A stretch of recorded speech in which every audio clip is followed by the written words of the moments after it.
que vamos a tener este año de la implementación de los protocolos DEC y PAEC. Y justo la semana pasada salió un nuevo documento, que es el de respuesta educativa y acompañamiento emocional al estudiante autista. No sé si ya le pudieron dar lectura a ese documento.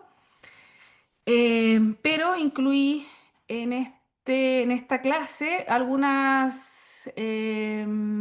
algunos conceptos que me parecieron interesantes poder refrescar de esta presentación que hemos venido haciendo todo el año respecto a la implementación de los protocolos DEC y también a la implementación de los planes de acompañamiento emocional y conductual para estudiantes autistas, ¿ya? Entonces, como salió este nuevo documento, quise incorporar algunos elementos para tener en consideración, ya para que ustedes puedan tener en vista para el año 2026, ¿ya? Entonces, hoy día vamos a hablar acerca de temas que son los que más recurrentes cuando hablamos de los DEC, cuando hablamos de los PAEC, cuando hablamos de situaciones desafiantes, ¿ya? O disruptivas. Ya vamos a ir conversando acerca de eso. Em, y eso converge siempre en distinciones. Ya todavía me pasa que me encuentro con instituciones educativas que confunden el PAE con el DEC, ¿ya? Que utilizan mal el concepto DEC. Por ejemplo, me dicen, Silvina, un estudiante tiene DEC. Ya, y si te dicen tiene DEC, ya es que ya partimos mal desde la terminología, ¿ya? Silvina, hay un estudiante que en aula me pega, entonces activamos protocolos DEC. Ya, está mal entendido el concepto.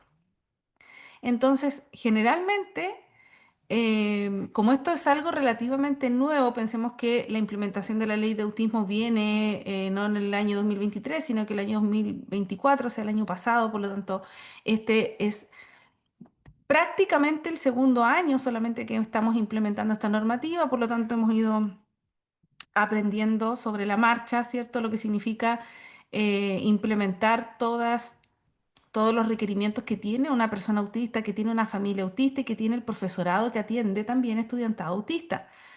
Entonces, en este contexto se dan sobre la marcha muchas situaciones a- que están atendidas desde la necesidad de cumplir con lo normativo, que no nos sancionen, ¿cierto? De responder cuando nos denuncian. Hay muchas instituciones educativas que hoy día están lidiando con, y digo lidiando porque en realidad, mira, dentro de todo lo que hay que hacer dentro de la escuela, que yo sé que ustedes, la mayoría trabajan en instituciones educativas, dentro de todo lo que hay que hacer en la escuela, además, cuando te llega una denuncia, cuando tienes que enfrentar un proceso administrativo, ya sea porque fue por una fiscalización, ya sea porque a lo mejor pasó alguna denuncia en la superintendencia, la situación que sea implica además generar más documentación, más evidencia, ¿cierto? Entrar en una dinámica mucho más exhaustiva en cuanto a la recaudación de todas esas evidencias de lo que hemos hecho, de lo que no hemos hecho. Entonces, muchas de las situaciones cuando hablamos de DEC y cuando hablamos de los protocolos DEC, cuando hablamos de los planes de acompañamiento emocional, se centran en lo documental, ¿ya? Se centran en el aparato administrativo, se centran en la cantidad de papeles que tenemos que hacer para indicar lo que estamos haciendo con los estudiantes. Entonces, eso es lo que vamos a ver el día de hoy. Ya vamos a hablar acerca de cómo podemos mejorar estos procesos pensando en que si lo hacemos bien, si hacemos bien lo que tenemos que hacer en el fondo, vamos a evitar denuncias, vamos a evitar situaciones indeseadas dentro de la sala de clase, vamos a tratar de bajar a lo mejor la incidencia de situaciones que sean desafiantes para el profesorado también. Y vamos a ir también, por supuesto, supliendo aquellas necesidades que tiene la familia de un estudiante o de una estudiante autista, ¿ya? Esto es bien complejo, ¿sí? O sea, resolver todos los puntos que yo les acabo de mencionar en un proyecto educativo, en una comunidad educativa es súper complejo, pero si procedemos de la manera adecuada, seguramente esos, esa probabilidad de ocurrencia va a disminuir y seguramente esa cantidad de situaciones que ocurren también va a disminuir.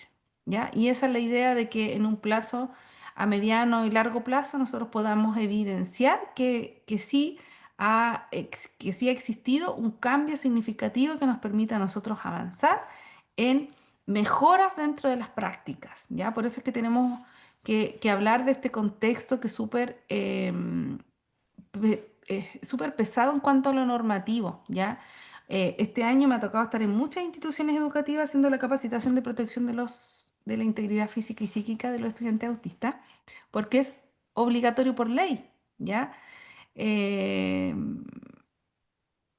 el otro día estuve en una institución, en un colegio, donde no me pasaba hace mucho, mucho, mucho, haciendo una capacitación para todos los funcionarios acerca de el manejo conductual en personas autistas, en niños autistas.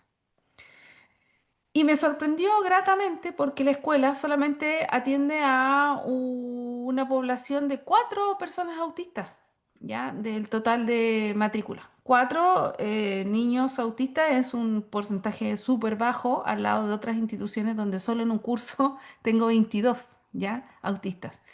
O sea, tener 4 en el colegio es una tasa casi, yo diría que de estudio ya, porque hay pocos colegios que tienen tan poquitos niños autistas, ¿cierto? Al menos con diagnóstico. Bueno, pero esta escuela tenía 4 niños autistas y se estaba capacitando para tener las herramientas, ¿cierto? Y ese es como el contexto más ideal que podemos nosotros conseguir. No actuar sobre la obligatoriedad de hacerlo porque tenemos que hacerlo y porque nos piden que lo tengamos y vamos para adelante y firmemos la asistencia y ya lo hicimos y si nos vienen a supervisar está hecho. O sea, lo más significativo y lo que yo más insisto cuando hago esta capacitación es dejar una huella en los colegas. O sea, esta jornada que vamos a hacer, que la jornada que nosotros hacemos de la de protección de la integridad física y psíquica es solo de 2 horas, pero es una jornada, no sé si alguno de ustedes ha estado en la jornada al menos presencial, es una jornada súper significativa, ¿ya? Porque tiene que significar algo para quien está escuchando esa exposición, ¿ya? Esa relatoría. Y eso es lo que debiesen marcar una acción tan importante como capacitar al 100% de tus funcionarios. Esa es una obligación que tenemos desde la ley de autismo. O sea, todos los establecimientos educacionales tienen que capacitar al menos 2 veces en el año al 100% de sus funcionarios en materia de atención, no solamente a la diversidad, sino que particularmente al estudiante autista. Esas indicaciones las reciben los equipos directivos a principio de año. Ahora seguramente en diciembre les va a volver a caer la cartilla para lo que va a ser el año 2026. Además tenemos cambio de gobierno y eso implica una serie de cambios. Se acelera mucho la marcha, ya se le pone acelerador a muchas cosas porque obviamente los ministerios, ¿cierto? Tienen que cerrar procesos también, entonces implica como eh, también incrementar a lo mejor ciertas acciones que a lo mejor en los últimos años no se hicieron, pero tienen que hacerse ahora ya antes que termine el periodo, ¿ya? Eh, y muchas instituciones educativas caen en, ay, hay que hacer una jornada, ¿ya? Hay que hacer esto, hay que cumplir con los PAEC. ¿Tienen los PAEC? Ya hagamos los PAEC, no importa cómo estén, pero que estén. Muchas instituciones educativas caen en eso, evitando qué, evitando las denuncias, evitando las sanciones en frente a las supervisiones, frente a las fiscalizaciones, ¿cierto? Pero lo que yo quiero transmitirles a ustedes es que si nosotros hacemos bien los procesos, si los hacemos desde el para qué los estoy haciendo, o sea, si yo voy a hacer cualquier cosa, si voy a hacer esta capacitación, si voy a hacer el PAEC, si voy a hacer el protocolo DEC, lo primero que yo tengo que pensar para mi institución es que esta cuestión que yo estoy haciendo a mí me tiene que servir. Yo como directora de la escuela voy a hacer una capacitación y voy a juntar a todos mis funcionarios. Y yo necesito que la capacitación que estemos haciendo nos sirva. Y si no nos sirve, no la tomamos. Si no me sirve a mí el PAEC, no lo hago. Yo estoy haciendo algo para que a mí me sirva. Si entendemos esa lógica, yo les puedo asegurar, pero es que pongo las manos al fuego porque es así, van a mejorar los procesos, van a disminuir las denuncias, van a disminuir las situaciones de ocurrencia de situaciones indeseadas. Va a pasar, ¿ya? Va a pasar. Lo que no pasa en las instituciones que actúan a la inversa. Ay, van a venir a fiscalizar. Hay que hacer los PAEC porque van a venir a fiscalizar. Cuando ustedes hacen los PAEC porque van a venir a fiscalizar y no se implementan cuando se tienen que implementar ni se implementan de la manera adecuada, les van a caer las denuncias. Caen, llueven del cielo. ¿Ya? Y eso tiene que ver con los procesos que están detrás del documento, ¿sí? Entonces es muy importante, colegas, que todo lo que vayan a hacer dentro de la institución educativa para ustedes preste un servicio. Mire, yo sé que puede sonar cansador, agotador, tener que hacer tanto documento, pero el documento es como, es el punto final de un proceso, o sea, el documento es la evidencia de un proceso. El problema está. ¿Y por qué hay tantas denuncias? ¿Por qué hay tantas multas en la fiscalización y tantas sanciones? El problema está en que está el documento, pero no está el proceso. Entonces están los PAEC, por ejemplo, están los protocolos DEC. Todas las escuelas tienen los protocolos DEC. Y pasan situaciones desafiantes todos los días. Y todos los días están aplicando DEC. Entonces, si yo voy a tu escuela y tú me dices que aquí tenemos protocolo DEC, y yo te digo, tu protocolo DEC no sirve para nada. ¿Cómo que no si yo lo estoy activando? Sí, pero el protocolo DEC, 2/3 del DEC, 2/3 del DEC están enfocados en prevenir situaciones de esta índole. 2/3. Y solo 1/3 está abocado a reaccionar frente a una situación de desregulación. Pero 2/3 está preocupado de prevenir, está preocupado de formar a sus equipos. Entonces tú puedes reaccionar y te vas a llenar de protocolos dentro de la institución educativa. Y no baja la incidencia, aumenta. Y tú dices, ¿pero por qué? ¿Y cómo no me va a cansar activar protocolos de todos los días, una vez a la semana, todos los días, una vez a la semana? Cansa, pues agota, porque no se están haciendo los procesos que están a la base del protocolo. Y eso, claro que es cansador, es mucho más cansador que hacer el proceso bien y que decanten un documento. Incluso yo les voy a decir algo, incluso si ustedes, por ejemplo, frente a una supervisión, frente a una fiscalización, a lo mejor no tienen el plan de acompañamiento emocional y conductual, pero ustedes tienen toda la evidencia del trabajo que se ha venido haciendo con el estudiante. Yo les puedo asegurar que frente a una fiscalización donde les van a dejar en acta a lo mejor una sanción y ustedes van a decir, uy, nos van a sacar una multa porque no tenemos PAEC, les puedo asegurar que si ustedes apelan a esa situación mostrando toda la evidencia del proceso que han hecho, no los multan. Pero sí los pueden multar si es que usted tiene el documento, lo tiene impreso, lo tiene firmado, pero ocurren situaciones con ese estudiante una y otra vez, una y otra vez, una y otra vez, entonces les van a decir multa porque no se están prestando los servicios, no se están prestando las garantías que tiene un estudiante autista. Entonces, estos documentos, colegas, son altamente valiosos para el proceso, ¿ya? Y hay una organización interna que a nosotros nos conduce hacia esto, ¿ya? Y esa organización interna siempre parte del proyecto educativo institucional. Entonces, aquí necesitamos sí o sí un equipo directivo que esté súper comprometido, que esté súper al tanto, que esté súper motivado también con estas situaciones. em, y que preste los tiempos, que preste los recursos, que involucre a su comunidad, que, que sea algo provechoso lo que están haciendo y no algo por cumplir. ¿Ya? Yo diría que el 50% de los establecimientos que a nosotros nos solicitó la capacitación este año de protección de la integridad física y psíquica fueron instituciones educativas que habían sido fiscalizadas y no tenían la evidencia. O sea, la mitad de los colegios que nos contactaron este año, los supervisaron, no tenían la evidencia y nos llamaron, ¿ya? Y nos llamaron para poder subsanar esa acción porque tienen que además demostrarla frente a la superintendencia que lo hicieron posteriormente, les dan un plazo.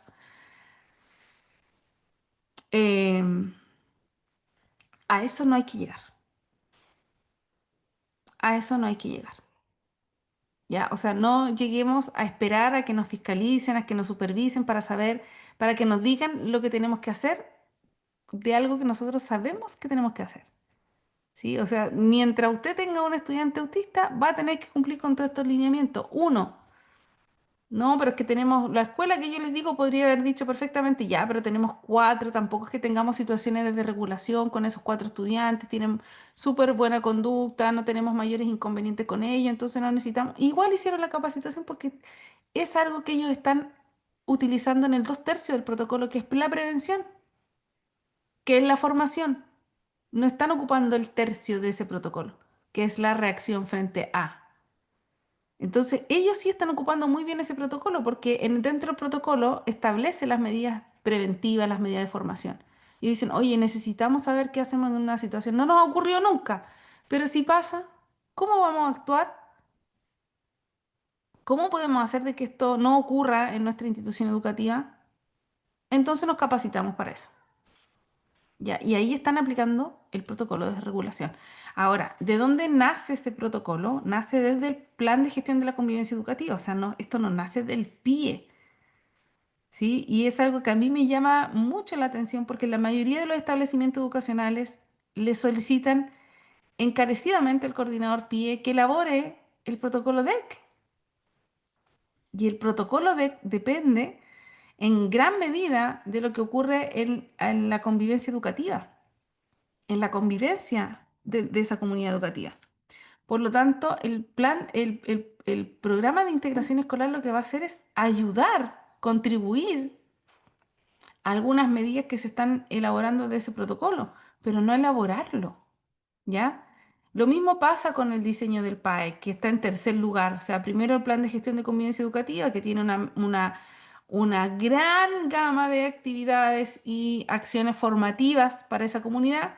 Luego tenemos los protocolos de desregulación emocional, que este protocolo es uno por cada institución educativa y ese es uno de los principales puntos que también nos confundimos mucho porque me muestran, por ejemplo, bitácoras, me dicen, aquí tengo la bitácora del PAEC, me dicen, y yo veo una bitácora de DEC,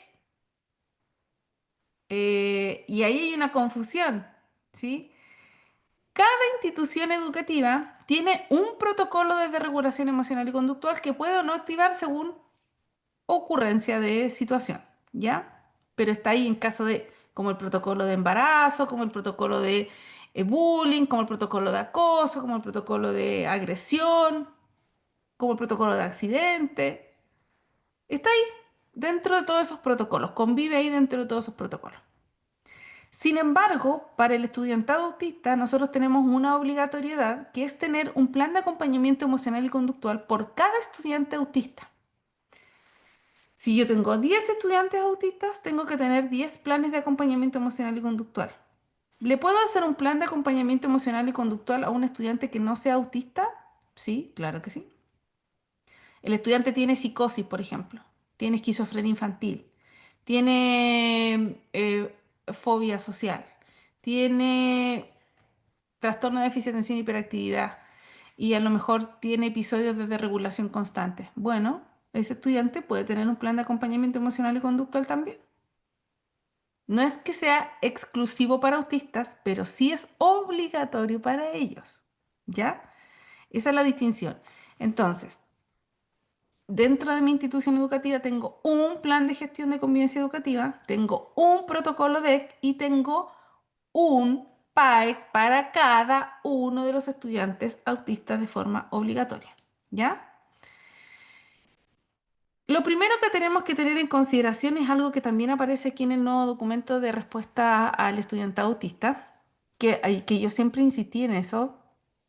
También coincido ahí con la comunidad autista que elaboró este documento. Me parece muy importante que cuando hablamos de DEC, de desregulación, nosotros cambiemos el lenguaje y hablemos en positivo. Nosotros tenemos que aprender a regularnos. Lo que yo le tengo que enseñar a un niño es a autorregularse. Entonces, el concepto que yo debiese estar utilizando en aula, fuera del aula, en reuniones, con los apoderados, es el concepto de regulación emocional. Y el proceso de regulación significa iniciar, mantener, modular o cambiar la ocurrencia, intensidad o duración de los estados afectivos internos, los procesos fisiológicos, tratándose, por lo tanto, de procesos externos e internos responsables de monitorizar evaluar y modificar nuestras reacciones emocionales para cumplir con nuestras metas. Entonces, hay un control, hay un reconocimiento de mi emoción, hay un control de mi emoción respecto a la conducta, ¿ya? Entonces, eso, la pérdida de regulación, la pérdida momentánea de esa regulación, se conduce como una desregulación emocional. Desregulación. No hay regulación emocional en ese minuto, ¿ya? Entonces, la regulación se concibe como un proceso o habilidad para manejar de forma funcional las reacciones emocionales que tenemos en ciertas circunstancias, con la finalidad de mejorar, por supuesto, el funcionamiento de la persona frente al entorno que habita. ¿Ya? Entonces, es muy importante que nosotros, dentro de las comunidades educativas, con este afán de formar, de prevenir, también seamos capaces de identificar, bueno, qué es lo que yo quiero que logre mi población infantil, la población estudiantil. ¿Qué quiero que haga? ¿Que no se desregule o que se regule? Que se regule, ¿cierto? El lenguaje es súper importante, ¿ya? Entonces, cuando yo le digo al niño, no sé si alguno de ustedes estuvo en la clase que yo di de control inhibitorio, que la vamos a repetir ahora, parece el 25 de noviembre, si no me equivoco, de funciones ejecutivas, control inhibitorio, es algo que es súper, estamos como muy nosotros configurados al no, no llores, no pegues, no te enojes, ¿ya? Pero hablamos poco en positivo. Entonces, cuando es algo que yo he puesto mucho en práctica ahora que tengo un hijo de esa edad donde está ahí en su máximo apogeo, la desregulación, que tiene casi 2 años y medio, es algo que yo he tenido que entrenarme también en ese sacarme el no, y cuando yo quiero que él no haga algo, por ejemplo, que no grite, que no pegue, que no se pegue, etcétera, cuando está en una desregulación, usar el lenguaje positivo. ¿Qué quiero yo que haga en ese momento? ¿Ya? Entonces, en vez de no pegues, ¿qué es lo que yo quiero que haga? ¿Cuál es la acción inmediata que yo deseo que la persona haga cuando está en un proceso de desregulación, cuando quiero que se aprenda a autorregular? Toma agua, respira, sal a dar una vuelta, abre la puerta, abre la ventana, toma tu juguete, muerde el mordedor, corre, salta. Pero ¿qué quiero yo que haga?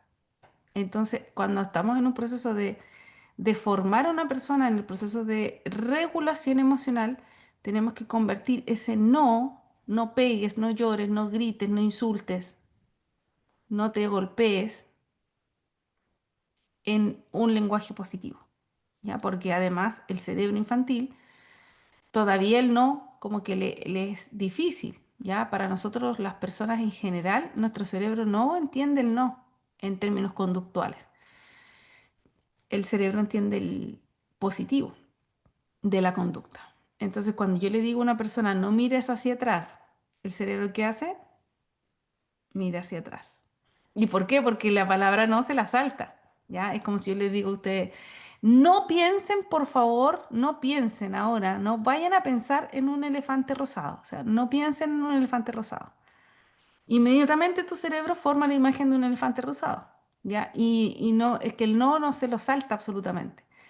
Y eso que nosotros somos adultos y nos hemos aprendido supuestamente a autorregular conductualmente. Entonces, imagínate en un niño, es mucho más difícil. Y entonces yo le puedo decir al niño, no se habla, no se come, no se usa el celular, no se insulta, no se pega, ¿no? Yo sé, ¿ya? Y yo lo tengo súper claro y te dije que no lo hicieras. Pero a nivel conductual, esa persona no ha aprendido a regularse. Entonces, un concepto que tenemos que aprender dentro de los protocolos, sobre todo dentro de los planes de acompañamiento emocional y conductual, es a la regulación, ¿ya? ¿Cuáles son las conductas más observadas que vemos en la sala de clases, que vemos en el contexto de educación? Bueno, el llanto, los gritos descontrolados, los golpes a personas, a objetos, ¿cierto? Que ahí está la autolesión también o la heteroagresión, los golpes a sí mismos, ya en rostro, en cabeza, o que buscan el contacto de la frente con el piso, con la pared, con la mesa, con la silla, con el cuerpo del otro. Vemos muchos niños que toman, ¿cierto?, a la mamá o toman a la profesora, a la educadora de párvulo, a la tía, ¿cierto? Y empiezan a pegarse así fuerte su cabeza contra la persona. Y ahí estamos identificando una forma inconsciente que tiene nuestro cerebro de regularse. ¿Por qué? Porque cuando ocurre una desregulación, que es la principal diferencia entre una pataleta y la desregulación, es que la desregulación desconecta el lóbulo frontal. Ya en nuestro procesamiento cerebral se desconecta esta zona del cerebro. Entonces nuestro cerebro es incapaz de pensar. Entonces cuando yo le digo al niño, no hagas eso, el niño no está pensando. Si está desregulado, ojo, si está desregulado. Cuando una persona está en desregulación, no está siendo consciente de lo que está haciendo. Versus una pataleta, un berrinche, que es distinto. El niño se enojó porque el compañerito le quitó el lápiz azul. Y el niño empezó a gritar, empezó a pegarle patadas a la silla. No, no quiero trabajar más, no voy a trabajar más porque no tengo mi lápiz azul. Entonces yo voy, le paso un lápiz azul y el niño se calma. O le quito el lápiz al compañero, se lo paso y el niño se calma. Hay una conciencia, el niño sabe lo que quiere y si obtiene eso que quiere, se calma. Pero cuando una persona está en desregulación no es capaz de pensar. E incluso la persona, generalmente, fíjense ustedes, no sé si ustedes lo han podido identificar, pero prestan atención a una desregulación. Cuando el niño está desregulado y tú le dices, te paso tú, mira, mira tu autito, ¿quieres tu autito? Sí. Sí, dice el niño, ¿cierto? Gritando, enojado. Tú le pasas el autito y lo tira y sigue llorando y lo rompe, ¿no?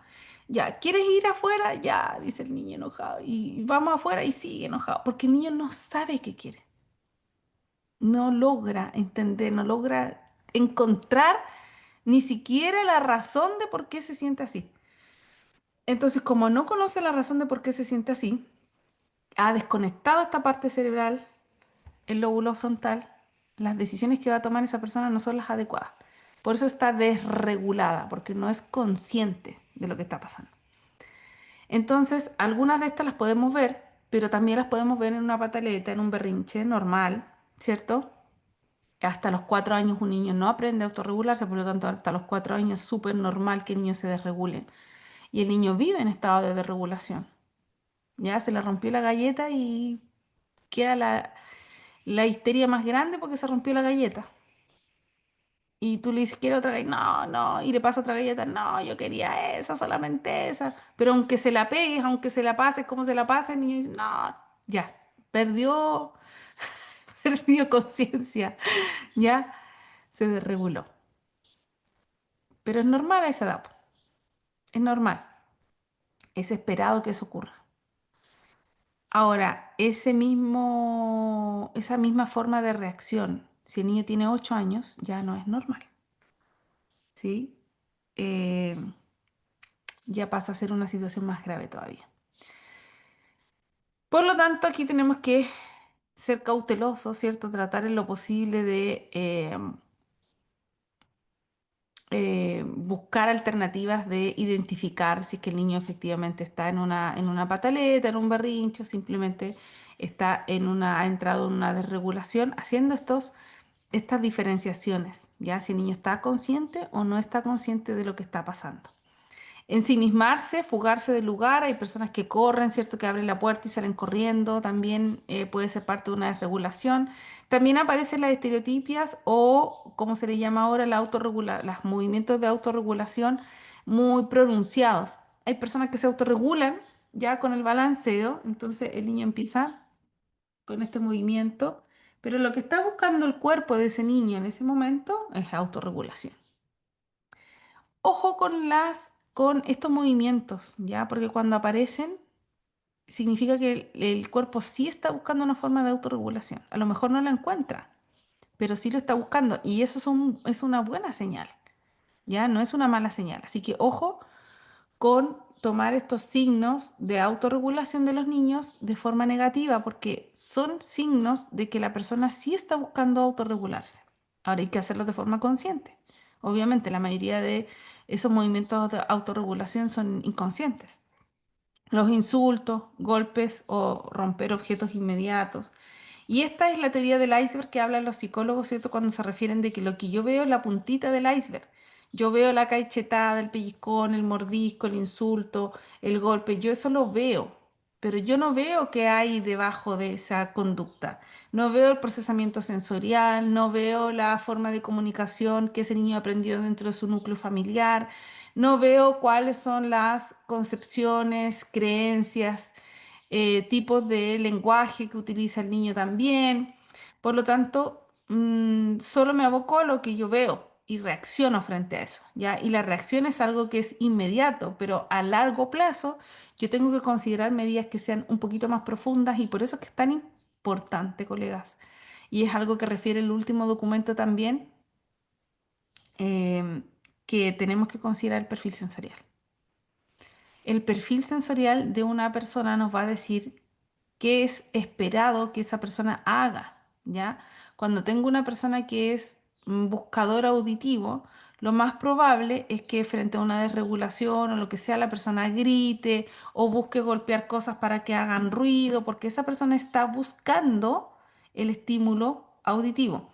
Ahora, si esa persona no es buscador auditivo, sino que más bien hipersensible auditivo, puede ser que esa persona yo escuche una bocina o escuche el timbre o ponga música y se altere muchísimo más, aumente su caudal de desregulación y eso tiene que ver con que la integración sensorial afecta inmediatamente en la conducta observada que yo tengo sobre la persona. ¿Cómo voy a actuar entonces si yo tengo una cajita sensorial? ¿Qué le puedo dar al niño? ¿Le pongo orejera? ¿Le pongo audífono? ¿Le paso un chaleco de peso? ¿Qué hago en ese momento cuando está desregulado? La única respuesta del qué hago te la va a dar el perfil sensorial. ¿Puedo tocar al niño? No sé, depende de su perfil sensorial. ¿Le pongo música? No sé, depende de su perfil sensorial. ¿Lo llevo a tomar agua? No sé, depende de su perfil sensorial. Todos nosotros actuamos de una manera distinta cuando nos desregulamos. Ya cuando estamos frente a una crisis, cuando tenemos un momento de descontrol, de torbellino emocional, cuando a ti te dan una noticia fatal, cuando a ti te dan una noticia horrible, cuando te has sentido devastado, devastada, ¿cierto? Y uno suele sentir este ir y venir de todas las emociones a la misma vez. Todas las personas esperamos o reaccionamos o nos contenemos de manera distinta. Ya hay personas que buscan el silencio, la soledad, hay personas que ponen música fuerte, que comen, que bailan, que van a hacer ejercicio, que saltan, que pegan. Todos reaccionamos de una manera distinta y todos nos contenemos de una manera distinta. Eso mismo le pasa a un niño. Y un niño además, que si es autista, es altamente probable que su perfil sensorial pueda a lo mejor estar un poquito alterado por la condición propia que significa el autismo. ¿Ya? Ahora, no todas las personas autistas significa que tengan una disfunción sensorial, por ejemplo, pero hay muchas personas que sí. Y aquí aparece una sigla que es el DEM, que se refiere a la desregulación emocional, ¿ya? Que hace una distinción entre lo conductual también, porque muchas personas tienen desregulación emocional, no conductual. Entonces aquí se refiere a una conducta desafiante, no a un problema conductual, sino a una conducta desafiante para el entorno, contextualmente desajustada por la naturaleza, intensidad, frecuencia, ¿ya? Dado el estado emocional de la persona. Entonces, son conceptos que nosotros vamos a tener que empezar a adoptar, que empezar a aprender, a trabajarlos, ¿ya? Y del mismo modo, a abordar este concepto también que me parece que es muy importante que lo tengamos a la mano nosotros, que tiene que ver con la corregulación, ¿ya? Para referirnos al acompañamiento intencionado, sensible y responsivo. Yo, del 90% de la jornada de capacitación que he hecho este año acerca de esto, yo diría que en el 90% de las jornadas siempre me han preguntado, Silvina, ¿Cómo se regula la persona que contiene? ¿Cómo, em, cómo ayudo a la persona que está haciendo la contención? Sea emocional, cognitiva, contención física, contención verbal. ¿Cómo le ayudo a esa persona? Porque esa persona también tiene que saber regularse, ¿cierto? Y ahí está el concepto de corregulación, porque la persona que va a contener, que va a ayudar, que va a hacer un acompañamiento a quien está desregulado, también necesita corregularse, ¿ya? Entonces es muy importante que se dan cuenta de la formación, porque cuando a nosotros nos pasa alguna situación, que me imagino que ustedes han vivido situaciones así en el colegio, cuando ustedes le pasan situaciones de esta índole, em, ¿qué ocurre? Generalmente ocurre que no estamos capacitados, preparados, formados, ni con herramientas claras de qué hacer frente a una situación así. O sea, si yo veo a un niño que se empieza a gritar, que empieza a tirar patadas para todos lados, que atraviesa la cabeza contra un vidrio, yo, profesora diferencial, no sé cómo actuar frente a una situación así. No sé cómo actuar frente a una situación. El otro día una colega me contaba de un chico de octavo que le había sacado el filo a un sacapunta, le sacó el filo, lo envolvió en un lápiz y acuchilló a un compañero de sexto en el recreo. Con ese...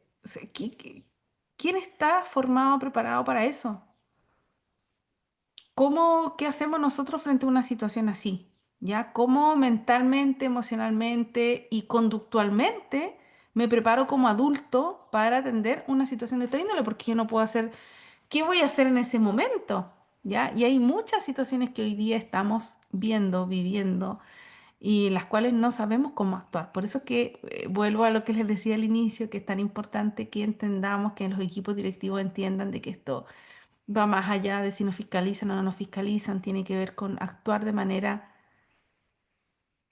prudente, de manera responsable con los niños y con nosotros, ¿ah?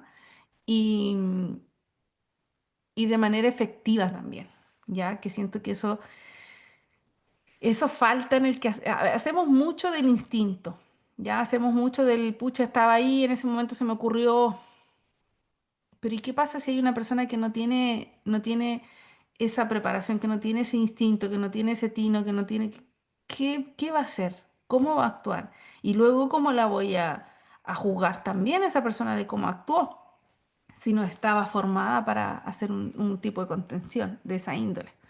¿Qué pasa con los niños que llegan con un papel médico indicando que presentan trastorno de integración sensorial, pero no la condición de autismo? Estos alumnos no pueden ingresar al PIE, pero necesitan apoyo. El colegio debe hacer exactamente. Ya ahí, Denise, lo que tenemos que hacer es un plan de acompañamiento emocional y conductual, sobre todo porque se va a desregular. Seguramente vas a activar protocolos DEC, ya, pero igual les recomiendo ahí tener un plan de acompañamiento emocional y conductual. Van a tener que tener seguramente un plan de apoyo individual, un PAI, o sea, independiente si están o no están en pie. ¿Ya? Ojalá que más adelante se considere dentro de las subvenciones los niños que tienen disfunciones sensoriales, em, pero hasta el minuto no, ¿ya? Solamente con la condición de autismo de base, pero hay muchos niños que tienen selectividad alimentaria, por ejemplo, que tienen disfunción sensorial de alguna índole y tiene que ver con algo algo neurológico, pero que no está asociado al autismo. Entonces, claro, hay muchos médicos que frente a eso diagnostican como autista, cuando en realidad solo existe una disfunción sensorial. Por eso, ojalá apoyarse de esta evaluación, el perfil sensorial 2, que es el instrumento que utilizan los terapeutas ocupacionales para hacer ese perfil, ¿ya? Ese perfil sensorial. ¿Cómo podemos apoyar a los profesionales que están siendo afectados con las desregulaciones constantes? Uf, de muchas formas. Y eso ojalá tenerlo dentro del protocolo. O sea, hay una parte de reparación, hay una parte de formación, de prevención. Yo les dije, son 2/3 del protocolo que están dedicados exclusivamente a esto. A qué hacemos con la persona que contiene, a cómo formamos al equipo, a la comunidad educativa, a cómo nos preparamos si esto ocurre, qué talleres, jornadas, contención, ¿Qué voy a hacer en caso de que una situación así ocurra? ¿Por qué? Porque imagínate, pasa una situación que han ocurrido situaciones graves dentro de la sala de clase y ese profesor tiene que seguir haciendo clase. Y la persona que contuvo, ¿qué hace luego de eso? Porque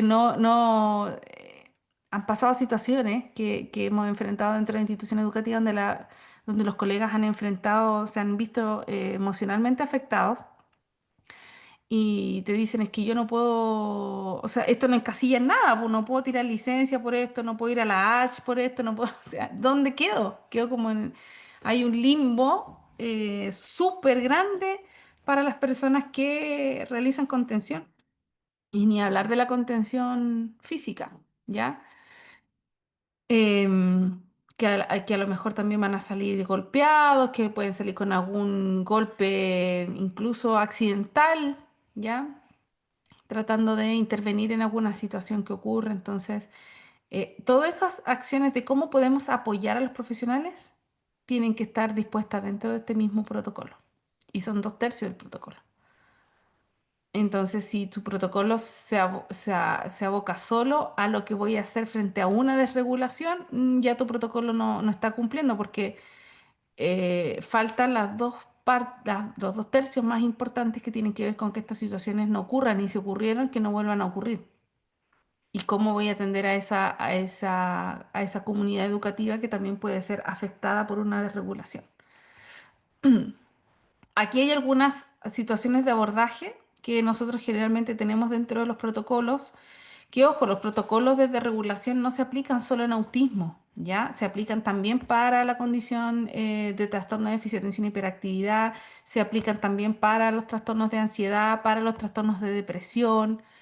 Bueno, hay un sinfín de situaciones que pueden conducir la psicosis, como les decía antes, la esquizofrenia infantil, depresión infantil también. Hay distintas condiciones que pueden llevar a una desregulación, o sea, perder momentáneamente esta regulación conductual. Entonces, no es solamente que sea el autismo. Pueden ustedes tener otro tipo de situaciones y dependiendo la comunidad que ustedes tengan aquí esta condición, ustedes las van colocando. Si no tienes trastorno de déficit de atención y hiperactividad, no vas a colocar esto dentro de tu protocolo, ¿ya? Si no tienes alumnos autistas, no vas a colocar el autismo dentro del protocolo, pero si lo tienes, lo colocas, ¿ya? Porque son posibles casos posibles, porque tampoco sabes si va a ocurrir. Pero 2/3 del protocolo se dedica a generar acciones para estar preparado frente a estas situaciones y ojalá evitándolas también. Ahí tenemos algunas características que pueden compartir, ¿cierto? Pero el abordaje es importante. Aquí el abordaje en la condición del espectro autista tiene que ver mucho con la integración sensorial, con la tolerancia a la frustración, con las habilidades sociales y con el diseño del PAEC, que es sí o sí obligatorio. O sea, si hay un estudiante autista, tiene que tener un PAEC, ¿ya? Y esto debe estar mencionado así dentro de su protocolo DEC. En el caso de déficit de atención y hiperactividad, puede también puede tener algún problema de integración sensorial, pero lo que más se da es el tema de las estrategias de autorregulación y el control de respuesta fisiológica, el control de impulso. Yo creo que es una de las áreas más afectadas en el trastorno de déficit de atención y hiperactividad, el control inhibitorio. Ya, sobre todo las personas que tienen hiperactividad, o sea, están constantemente en movimiento y eso hace que muchas veces el movimiento sea no controlado. ¿Ya? En el caso de ansiedad y depresión, bueno, el control de respuesta fisiológica también, niños que tienen llantos descontrolados, ¿cierto? Crisis de angustia, que manifiestan o tienen instinto suicida, por ejemplo, ideas suicidas también, em, pueden desencadenar alguna conducta que yo pueda observar dentro de la sala de clase y que por supuesto tenemos que ser em, muy cautelosos a la hora de intervenir y a la hora de prevenir también estas situaciones. Y la contención física que también se da en estas situaciones, sobre todo estudiantes cuando tenemos estudiantes que pasan por crisis y muchas veces intentan cortarse o intentan autoagredirse, ¿cierto? E intentan atentar contra su vida. Obviamente tenemos que hacer contención de tipo física. Y ahí, importante, ¿cierto? Lo que decía la persona en el chat, que la persona que está haciendo la contención tiene que estar muy preparada para eso y además entregarle las herramientas para la recuperación. ¿Ya? Eso también tienen que cautelarlo dentro del mismo protocolo. ¿Cómo implementamos entonces el protocolo de que en las escuelas? Bueno, es importante que ustedes hagan un diagnóstico institucional. Mira, ¿cuáles son las situaciones que más han ocurrido de desregulación? ¿Cuáles son desregulación y cuáles no? O sea, el niño se puso a llorar porque se le rompió la maqueta. No es una desregulación, ¿ya? O sea, los niños lloran. El niño llora y llora y llora porque se va la mamá. No, no está desregulado, tiene llanto porque se fue la mamá. Si la mamá aparece de nuevo por la ventana, el niño se calma. Entonces no es desregulación, es un berrinche, es una pataleta. Em, Hay que aprender a diferenciar, ¿ya? Entonces, ¿qué situaciones reales de desregulación hemos tenido en la escuela? Bueno, hacemos un catastro de eso, ¿cierto? Hacemos un catastro de cómo se han atendido, qué personas han atendido esas desregulaciones, cómo se han sentido también esas personas, qué hemos hecho con esas personas que han atendido una situación de desregulación, el diseño, la consulta. Aquí les sirve mucho el consejo escolar también para la consulta del diseño del protocolo DEC. Hacemos una revisión, se tiene que hacer difusión a todos los estamentos. O sea, todas las personas que componemos esa comunidad educativa debemos saber cómo se actúa frente a una situación de desregulación emocional y conductual. Ya, pero entendiendo que es una desregulación emocional y conductual, ¿sí? Bueno, aplicar el protocolo cada vez que ocurra una situación, por supuesto, desafiante y hacer una evaluación y una actualización de cada uno de los casos. Ahora, hay bitácoras, hay formas de seguimiento para esto, pero dentro del protocolo sí o sí deben estar descritas estas tres fases, que son la fase de escalamiento, la fase de desregulación y la fase de recuperación. El escalamiento, a lo mejor yo siempre digo que es súper difícil identificar dentro del establecimiento, dentro del aula, sobre todo en clases, es súper difícil identificar cuando el niño está con un gatillante o existe un precursor, porque el profesor no tiene los ojos puestos solo en ese estudiante. Hay otros 39 dentro de la sala de clase, entonces, ¿qué probabilidad hay que el profesor realmente detecte un precursor? Muchas veces el profesor se da vuelta y ve al estudiante que está gritando, descompensado, tirado en el suelo, y el profesor no tiene ni idea qué pasó, qué ocurrió. O sea, fueron milésimas de segundo y el estudiante se reguló, pero el profesor no fue capaz de identificar eso. Em, pero es importante que nosotros sepamos que para llegar a una desregulación se llega a través de un escalamiento, ya de conductas. En esta fase se observan cambios sutiles en el comportamiento del estudiante que podrían indicar que se acerca a un estado de desregulación. Estos cambios pueden ser leves, como balancearse, tensar los músculos, detenerse si está haciendo alguna actividad. Por ejemplo, de pronto estaba escribiendo y de pronto se quedó mirando el horizonte y no escribió más. Ya son cambios muy sutiles. O empieza a apretar los labios o se empieza a morder, ya empieza con los tics, de sacarse los cueritos, de pellizcarse la ceja. Cambios muy sutiles. Hay niños que hacen estos cambios de forma más notoria, ¿sí? El tema del balanceo o el balanceo de cabeza o hacen muecas. Yo he tenido estudiantes que, por ejemplo, empiezan a hacer muecas, a mover ciertas partes de la musculatura facial que tú identificas inmediatamente que está escalando una desregulación. ¿Y qué significa que está escalando una regulación? Que puede ser de carácter sensorial, acordémonos, puede ser comunicacional, puede ser perceptiva, no, no. Incluso hay estudiantes que es difícil, ¿ya? Hay estudiantes que, ahí Anita dice, tener mucho movimiento, exactamente, hay estudiantes que empiezan a hablar mucho, que hablan, hablan, hablan y llega un momento que como que la lengua como que no paran de hablar, ¿ya? Y están buscando una salida energética importante y de pronto esa energía se puede conducir de una mala manera y puede provocar una desregulación, ¿ya? La desregulación es la fase donde la conducta se ve ya desconectada, ¿de acuerdo? Del lóbulo frontal, entonces ya deja de ser consciente. El estudiante puede mostrar falta de control emocional, comportamientos agresivos, impulsivos, que pueden representar un riesgo para sí mismo o para los demás. Ya cuando el estudiante agarró todo, ¿cierto? Tiró todo de la mesa, agarró la silla, ya está en el proceso de regular, no es un escalamiento, ya está desregulado.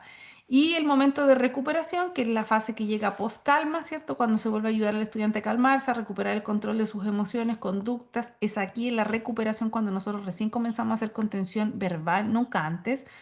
Una persona que está en desregulación y digo, cálmate, no hagas eso, no lo hagan porque en realidad hablarle a la persona que está en desregulación es aumentar un estímulo auditivo. Si esa persona está en un meltdown, que es una sobrecarga sensorial, y yo aumento un estímulo auditivo o táctil, por ejemplo, que voy y lo tomo, lo agarro de aquí de los brazos y le digo, cálmate, entonces puedo estar aumentando esa carga sensorial y por lo tanto la fase va a seguir en aumento, ¿ya?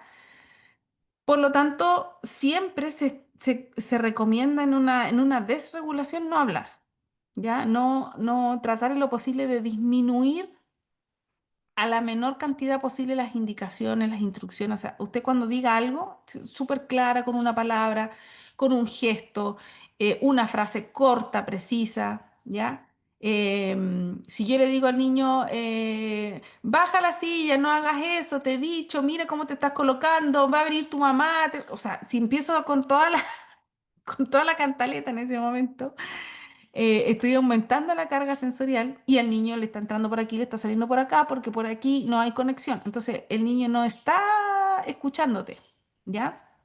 Así que tengo que esperar a que la persona se calme. Hay unas tarjetas, no por aquí, que las usamos mucho en aula, que nos ayudan a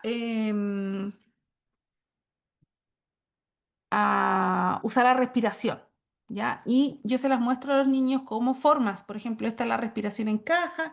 Inhala por 4 segundos, contén la respiración por 4 segundos, exhala en 4 segundos, contén la respiración por 4 segundos. El 8 también, ¿ya? Que es respirar. Entonces yo voy con el dedo y les voy marcando cuando inspiro, cuando exhalo. Inhalar en formas. Entonces yo puedo ir con el dedo aquí, inhala, exhala. Inhala, exhala, en triángulo. eh, bueno, las técnicas de relajación también que sirven bastante. Respiración de abeja, respira profundamente y exhala por la nariz mientras zumbas como una abeja. ¿Ya? Respira la respiración en vela, respira profundamente y apaga la vela del pastel. ¿Ya? Respiración de dragón, respiración de burbuja, que son algunas técnicas que nos pueden ayudar a mejorar esos estados, ¿ya? Anímicos, a lo mejor mostrando, yo simplemente modelando, entonces el niño cuando empieza ya a calmarse, antes que yo le hable, antes que todo, sea el niño, yo busco la calma, ¿sí? No le pregunto en ese momento qué te pasó, qué te hicieron, no, ya buscar la calma, por eso es que es tan importante. em, Es tan importante, colegas, que dentro de las instituciones educativas, si es que existen situaciones de regulación, existe un equipo de apoyo para esto, porque el profesor no puede estar haciendo esto y qué pasa con los otros 38 que están dentro de la sala de clase. No los puede dejar solos. Ya entonces necesitamos que exista apoyo técnico, logístico, un WhatsApp, SOS, oye, pasa algo, ayuda. Alguien tiene que ayudar. Llegar a esa sala de clase, ayudarnos en esa fase, porque qué bueno, nosotros usamos un grupo de WhatsApp. En muchas escuelas hay un grupo de WhatsApp SOS y se ocupa para estas instancias, entonces hay alguien que puede acudir. Ya, si yo estoy haciendo coenseñanza, por ejemplo, con el profe en segundo básico y me llegó el WhatsApp SOS en tercero, voy. Y porque el curso quedó con el profe, entonces yo, diferencial, voy. Entonces se sabe, por ejemplo, quién está más próximo a esa sala de clase. La persona que esté más próxima acude, obviamente, si estoy en un segundo piso, tengo que ir al primero y llegué tarde. Siempre va la persona que está más próxima. La idea es que todos sepamos qué tenemos que hacer, cómo tenemos que actuar, dónde tenemos que trasladar al estudiante si es que hay que trasladarlo, qué tipo de contención puedo realizar. Por eso es que es importante la formación. Ahora vamos a identificar estas distintas fases. Aquí, por ejemplo, si yo veo al niño en esta conducta, ¿qué fase sería? Escalamiento, desregulación, si lo veo gritar, con sus músculos ya muy tensos, pero el estudiante ya está gritando, que sería fase de desregulación, ¿cierto? Ahí ya no está escalando nada, digamos, aquí ya está gritando. Aquí la niña de pronto empezó a hacer eso. Fíjense su escalamiento, ¿cierto? Fíjense su cara, sus ojos, entonces agacha un poco el mentón, ¿cierto? O se queda mirando un punto fijo y empieza con pequeños movimientos que yo detecto donde algo no está bien. Entonces, escalamiento. Si yo intervengo aquí, la idea es que intervenir en esta fase, decirle a la niña, anda al baño a tomar un vasito de agua, o anda a buscar un libro acá, o mira, ven, acompáñame, quédate aquí conmigo, mira, vamos a hacer este ejercicio de respiración, o puedo hacer un corte en ese momento en la clase y decir, para poder detectar qué es lo que está pasando y para poder hacer un break, un corte en ese escalamiento, ya no dejar que avance. Sería lo ideal. Si yo detecto esto inmediatamente, tener una estrategia que me permita hacer esto. Y esto, por ejemplo, enseñarle esta estrategia de respiración, por un orificio respiro, por el otro exhalo. ¿Qué fase sería? ¿En qué fase estoy ahí? En recuperación, ¿cierto? Em, cuando un estudiante está desregulado y lo saco a una zona, a una sala, a un sector, que puede ser la zona de la calma, zona segura, como ustedes le quieran colocar a ese lugar, y luego el estudiante se calma y yo digo, ya, volvamos a la sala de clases. Es altamente probable que ese niño se vuelva a desregular. Siempre aquí es importante sugerir que tengan una actividad de transición, ¿sí? O sea, si yo lo trasladé a una zona de la calma y el estudiante está súper calmado y yo le digo, vamos ahora a la sala donde se desreguló, sin haber algo intermedio para que no se pierda la clase, antes que toque el timbre, lo que sea, lo más probable es que ese estudiante se vuelva a desregular. Entonces, en ese momento es donde yo tengo que tener una fase de transición, que puede ser una actividad breve, cortita como esta, como una actividad donde el niño vuelva a centrarse, vuelva a identificar lo que pasó, vuelva a volver a ese punto y menciona a lo mejor otra forma de actuar, que hubiese sido distinto, que haga alguna actividad, lo que sea de transición, ¿ya? Que no nos vuelva al mismo punto, sino que yo vuelva de una manera al mismo lugar, pero de una manera distinta. Eso ojalá se sugiere como ahora. Yo sé que es difícil en el contexto de la sala. Si yo veo una persona haciendo esto,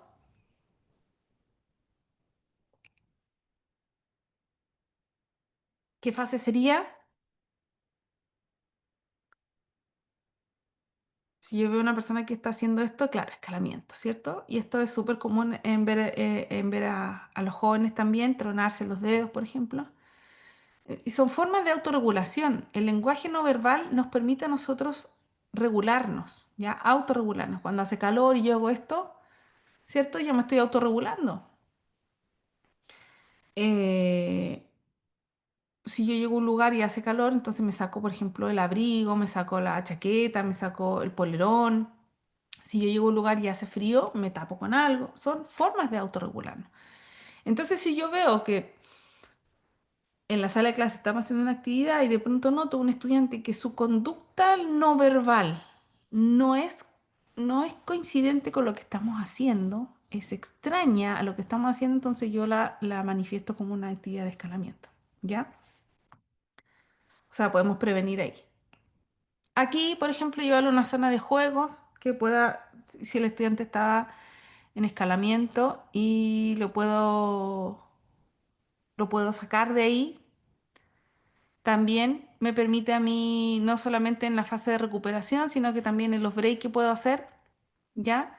Y por eso es que son tan cuestionados y en algunos países, de hecho, se ha como avanzado en las salas multisensoriales y luego se ha retrocedido. ¿Por qué? Porque muchos estudiantes usan la desregulación como una forma de ir a jugar.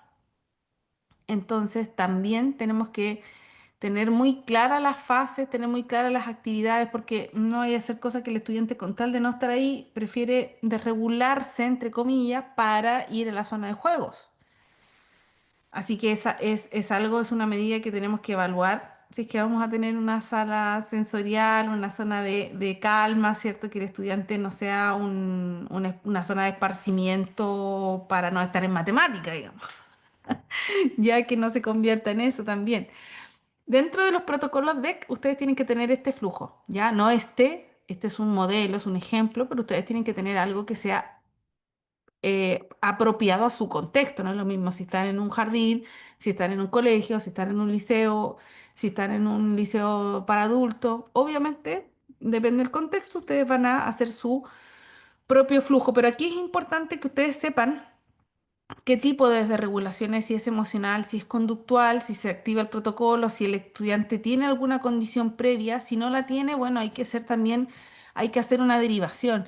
Y aquí también existe el protocolo de detección, derivación y seguimiento que nosotros podemos hacer en el caso de autismo o en otros casos también donde nosotros podemos, si es que yo veo alguna conducta de esta índole y el estudiante no está diagnosticado, yo lo puedo derivar. ¿Ya? ¿Existe diagnóstico? ¿Existe equipo para evaluación en la escuela? No, entonces contacto a la familia y aplico el protocolo de detección, derivación y seguimiento. ¿Sí? Em, Nosotros acá sabemos cuándo un niño está descompensado o solo tiene un berrinche por no querer hacer la tarea, pero son los padres los que después vienen a negar y no comprenden esa diferencia. Yo creo que es lo más claro, porque los papás que te van a decir, es que mi hijo es autista,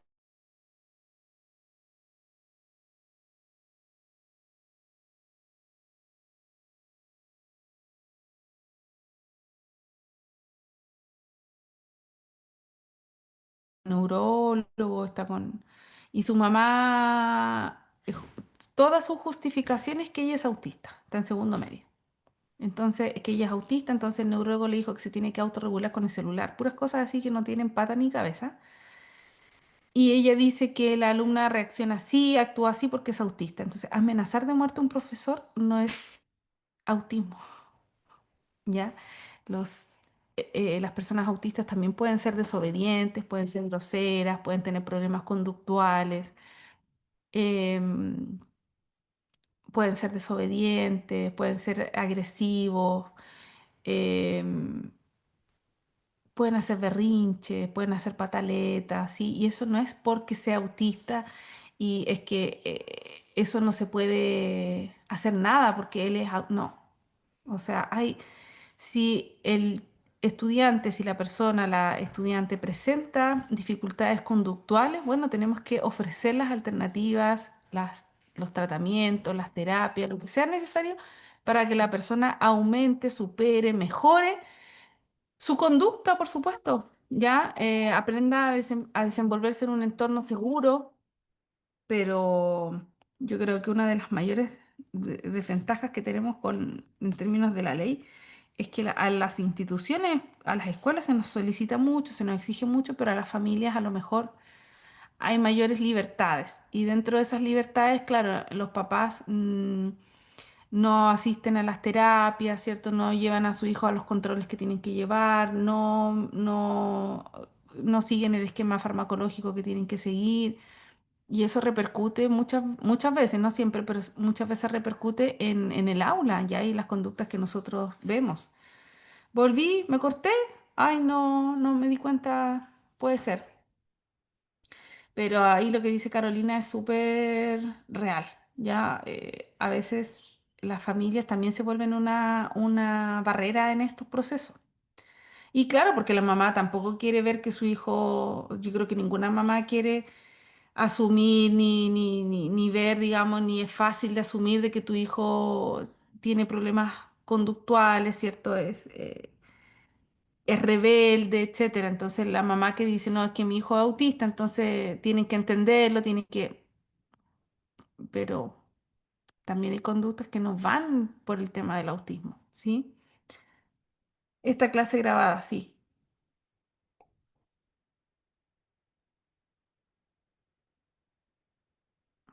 Ay, sí, entonces puede ser un problema que haya de señal.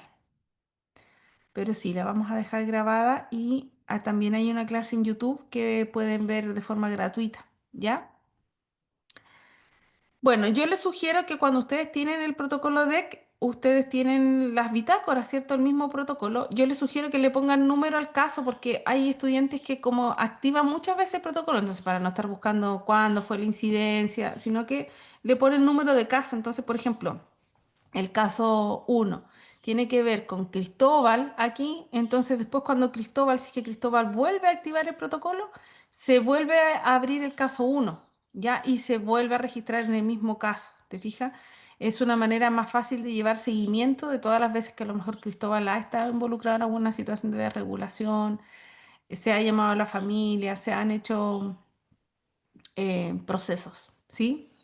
Ahora, los protocolos y los planes de acompañamiento emocional y conductual no tienen un formato ministerial, entonces queda a libertad de nosotros de poder hacer nuestros propios protocolos de acuerdo al contexto, por eso es que hagan un formato así muy simplecito, donde ustedes puedan siempre llevar, por supuesto, el registro de todo lo acontecido, de todo lo que ocurrió, de quién registró, de quién vio, de quién no vio. Y acuérdense que la parte de la prevención y la evaluación, que son los 2 tercios, es lo más importante de los protocolos de ECO. O sea, lo que yo estoy haciendo de forma preventiva es lo que marca la diferencia. ¿Ya? Si ustedes están solo reaccionando, entonces no están cumpliendo con 2 tercios del protocolo. Nosotros necesitamos hacer un diagnóstico, necesitamos saber qué es lo que estamos haciendo, cómo lo estamos haciendo, cuáles son las situaciones que no queremos que ocurran, cuáles son las situaciones que no queremos que ocurran de nuevo, ¿ya? Cómo hemos hecho una evaluación de todas esas situaciones, entonces es bien importante tener eso. Hay también como recomendación que lo he visto por ahí en algunos protocolos, los protocolos no dicen nombre de la persona. Yo no puedo poner como responsable al encargado de convivencia escolar porque yo, Silvina, no sé quién es el encargado de convivencia escolar de la escuela. Entonces a mí me dicen Pepito Pérez y yo sé que Pepito Pérez es la persona que va a acudir frente a una contención de restricción física, por ejemplo. Yo sé que Pepito Pérez es la persona que va a trasladar al niño a la zona de la calma. Yo sé quién es con nombre y apellido. Y si esa persona no está, ¿quién va a ir en su reemplazo? Con nombre y apellido. Ya no lo dejen así como la coordinadora PI, el profesor de la... No. Nombre y apellido. ¿Ya? Eso es súper importante. El consentimiento familiar, obviamente, sobre todo si es que la persona va a recibir o va a lo mejor necesitar algún tipo de contención física. Necesitamos autorización de la familia, consentimiento informado, o sea, decirle a la mamá, mire, su hijo ha estado involucrado en alguna situación de regulación anteriormente, entonces a lo mejor va a ser necesario el traslado de su hijo a alguna zona segura para que no se dañe. Este traslado se realiza de esta y de esta manera, lo va a hacer esta persona. Luego que se haga este traslado se le va a llamar a usted para que usted pueda asistir, pueda estar presente, pueda hacer el acompañamiento, etcétera. Y la idea es que la familia siempre, siempre, siempre esté informada, ¿ya? Y además nos entregue las autorizaciones. Hay un, hay un formato de bitácora, ¿ya? De la regulación que lo tiene ahí el Ministerio de Educación, ahí les dejé yo el link para que ustedes lo puedan descargar, que es este, Bitácora de Regulación Emocional y Conductual, y es un anexo que se adjunta al protocolo. Y este lo pueden utilizar para que van a inventar las ruedas y ya está, digamos. Bueno, y aquí lo que les decía antes, pues identificación de los profesionales, aquí aparece el nombre. O sea, nombre y apellido, no hay vuelta que darle a eso. ¿Sí? No puedo decir el encargado PIE va a ser. No, no. Tiene, con nombre y apellido. Silvina Moena va a ser la persona que va a trasladar a los niños, con nombre y apellido. ¿Ya? Entonces, como resumen y para que nos quede clarito, ¿cierto? Los protocolos de regulación emocional son uno por cada institución educativa, dependen de la gestión directiva. El, la de regulación emocional y conductual no es un diagnóstico y no es un documento, entonces el niño no tiene DEC y tampoco se le ha aplicado un DEC. Ya se le aplica un protocolo, una bitácora de regulación emocional y conductual, pero el DEC es una pérdida momentánea de la regulación. Entonces, tiene que ser tratada como tal. En el caso que la persona sea autista, debe estar explícito dentro del plan de gestión de convivencia educativa, el plan de acompañamiento emocional y conductual. Les sugiero que de todas maneras puedan compartir con su comunidad educativa el documento de respuesta educativa, porque ese documento les va a permitir acceder a un lenguaje. Ahí aparece lo que es la regulación, aparece lo que es el MELDAN, la integración sensorial. Aparecen además los distintos tipos de perfiles sensoriales que nosotros podemos encontrar. Entonces está como un decálogo, una guía muy nutritiva para las comunidades educativas con un lenguaje muy simple, muy sencillo. Así que de todas maneras les invito a que la puedan compartir con sus comunidades. ¿Ya? Y bueno, solo dejarles ahí el mensajito para la reflexión, que somos tantas historias, ¿ya? Y cada uno de los estudiantes, cada una de las familias trae una historia detrás, trae una experiencia previa, y eso es un poquito lo que tenemos que reflexionar cuando hacemos medidas, ya sea de atención con los protocolos DEC o el diseño de los planes de acompañamiento emocional y conductual. Bien, ¿dudas? ¿Consultas? ¿Alguna inquietud?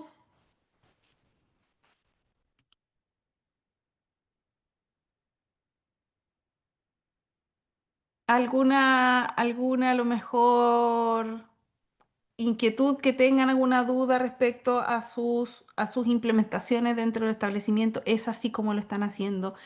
¿Es así la mirada que le están dando ustedes? Por ejemplo, si están haciendo capacitaciones, si han hecho capacitaciones, igual son parte del protocolo, así que colóquenlo así como acción preventiva, formación, curso, taller, lo que hayan hecho, referente al tema de, por ejemplo, manejo conductual, perfil sensorial, integración sensorial, no sé qué, y ustedes lo colocan como una acción dentro de su protocolo de regulación.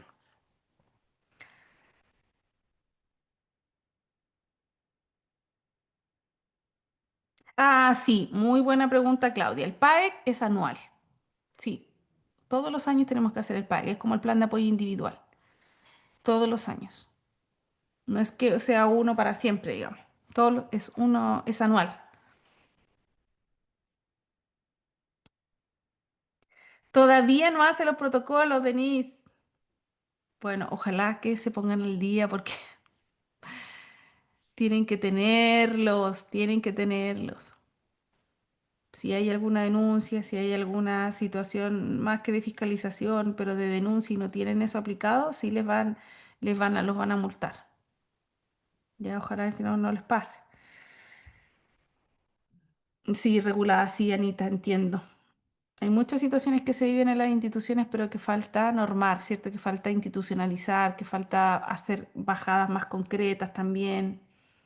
¿Se realiza en el mes de marzo? ¿Cuánto tiempo se puede realizar? A ver, el PAEC tiene un periodo que la verdad que bueno, yo soy muy crítica de muchas situaciones que ocurren a nivel de las orientaciones, pero yo no sé por qué ni quién dictaminó eso, pero dentro de las orientaciones ministeriales se establece que el PAEC tiene que existir a más tardar a 2 semanas que tú recibes la confirmación de diagnóstico de autismo del estudiante.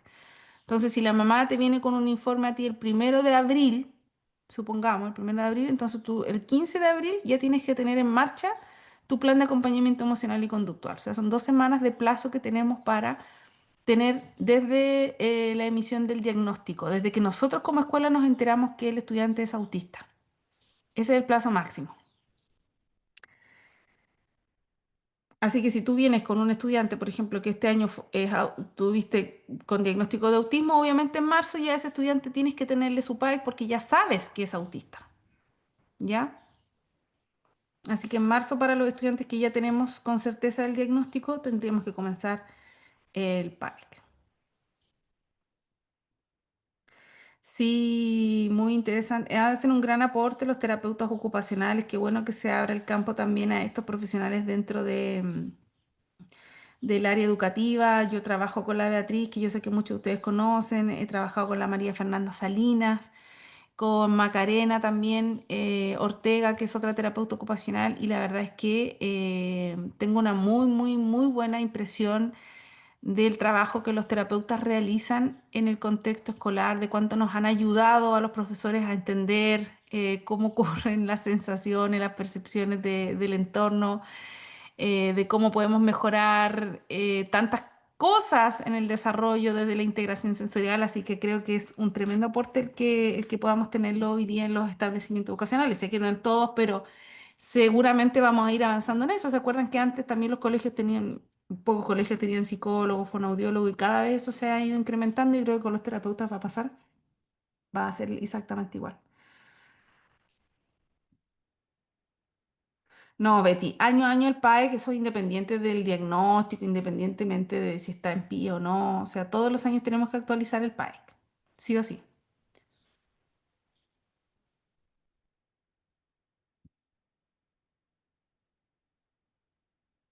Claro, puedes insistir si los apoderados tengan control neurológico una vez al año, o sea, yo puedo insistir, pero obligarlo al papá, no. Entonces, si la mamá te dice, sí, tía, sí lo voy a llevar. Después tú le dices, mamá, ¿lo llevó? No, no, tía, sí, sí, sí voy. ¿Cómo lo obligamos? Entonces, cuando le hemos hecho esa pregunta respecto a situaciones mucho más graves de vulneración, siempre nos dicen, pero apliquen protocolo de vulneración de derechos. En la escuela se aplica muy poco eso. O sea, tendría que ser una situación, no sé, muy grave para que apliquemos ese protocolo en realidad. Pero es difícil que las escuelas nos vayamos. Aparte que es raro eso, porque en la práctica, ¿qué ocurre con eso? En la práctica ocurre que si yo cito a la mamá y le digo, mire mamá, su hijo, ¿cierto? Tiene, usted lo lleva al neurólogo, el neurólogo indicó que tiene que tener una medicación, por ejemplo, y usted no está siguiendo el tratamiento que indicó el neurólogo, entonces nosotros en la escuela también. Ah, dice la mamá, bueno, sí, no, sí, yo entiendo, no, pero yo al Felipe me lo voy a llevar, me lo voy a llevar a otro colegio, porque aquí igual no me gusta cómo ustedes trabajan. Entonces, ¿qué pasa con eso? La mamá se lo lleva. Yo me quedo sin alumno, me quedo sin matrícula, sin subvención, sin el alumno en pie. Y la mamá se lo llevó y hasta ahí quedó el protocolo. O sea, a lo que voy es que a veces ese tipo de presiones como de voy a aplicar el protocolo de vulneración de derechos, ¿cuánto realmente funciona? Porque en la práctica, eh, la presión que nosotros podemos hacer con la familia realmente es nula, po, es nula. Esa es la realidad. Lamentablemente ahí no les puedo dar más esperanza. Generalmente, si también se nos pide describir el proceso de una desregulación para identificar qué sucede en el caso de estudiantes que jamás han presentado una regulación. Es que yo siempre, cuando partió esto de los PAEC, siempre me pareció tan negativo, estigmatizante decir que vas a tener que tener un plan de acompañamiento emocional y conductual para una persona autista. Es súper estigmatizante porque significa que, ah, porque ese autista se va a desregular. Para mí no, yo conozco muchas personas autistas que nunca se han desregulado emocionalmente ni conductualmente, que no necesitan acompañamiento y tenemos muchos niños en sala que sin tener un diagnóstico como el autismo se viven desregulando. Em, Plantéalo desde la generalidad. En realidad, lo que yo te decía, Tami, hay que plantearlo desde la regulación, desde los procesos de autorregulación, de corregulación, como verlo como una forma preventiva, ¿ya? Más que reactiva. O sea, no esperar que no, es que el niño nunca se ha desregulado, entonces no le hemos hecho PAEC, tienes que hacérselo igual, porque es autista. ¿Y cómo? Y si, bueno, haces acciones de prevención, enseñar al niño los conocimientos, identificación, reconocimiento de las emociones, qué podemos hacer frente a una situación que a lo mejor nos supera a nosotros emocionalmente, cuáles son las herramientas que tenemos a mano, cómo ir formándolo en en ese ámbito. ¿Sí?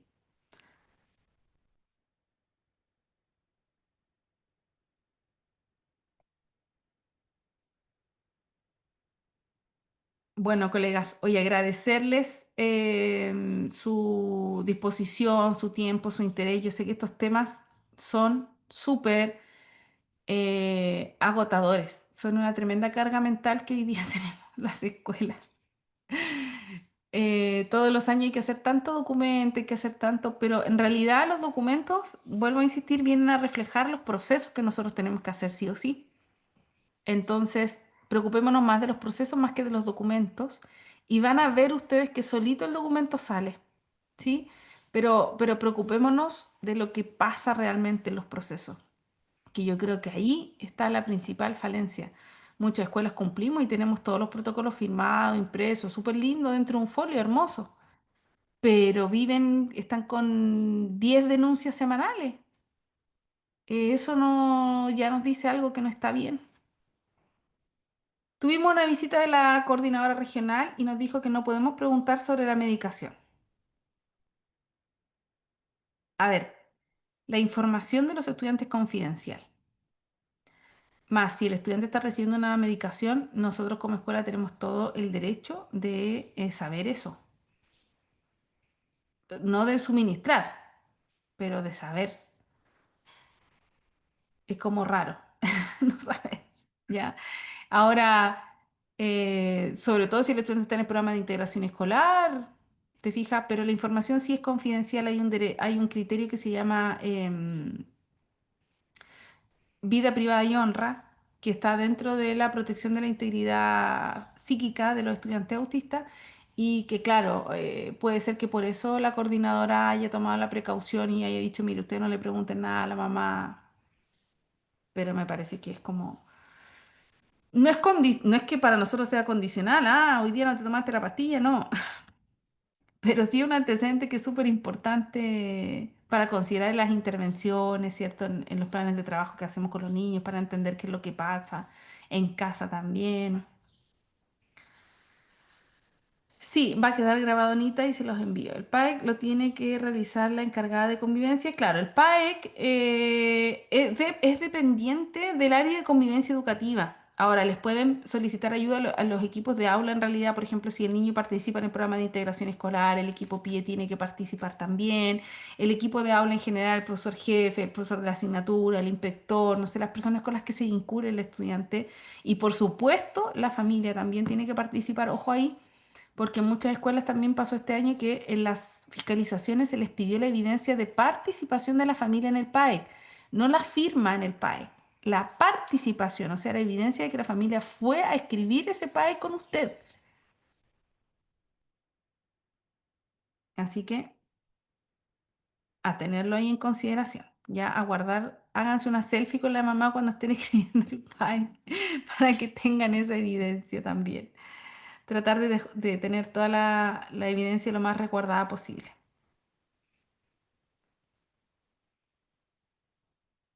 Es que en muchas, Tami, yo diría que en el 90% de los establecimientos se pidió los PAEC elaborados desde el PIE. Y eso tiene que ver con lo mismo, que se vuelve a creer que el PIE no tiene nada que hacer, que las del PIE tienen más tiempo, y como nos ven, claro, que tenemos menos estudiantes o que no sé, no entramos siempre a aula, se tiende a pensar de que estos documentos, claro, dependen más de nosotros del PIE, pero no es que sea así, ¿ya? Es una organización interna en realidad de quienes confeccionan estos documentos, pero no es del PIE. El PAEC no debiese estar en la carpeta del expediente del PIE porque no tiene nada que ver con el PIE. Pueden tenerlo ahí, pero como parte del expediente del estudiante, pero no implica que sea del programa de integración escolar. Ya, el PAEC sí debe estar en un expediente y es confidencial. Recuerden, no se puede divulgar ninguna información del estudiante fuera del contexto autorizado, que es una reunión técnica, una reunión con la familia. Uno no puede andar por la vida divulgando la información del estudiante. Mucho cuidado ahí, sobre todo si son autistas. Ya. Sí, eso de compartirlo en el Drive, yo no lo sugiero.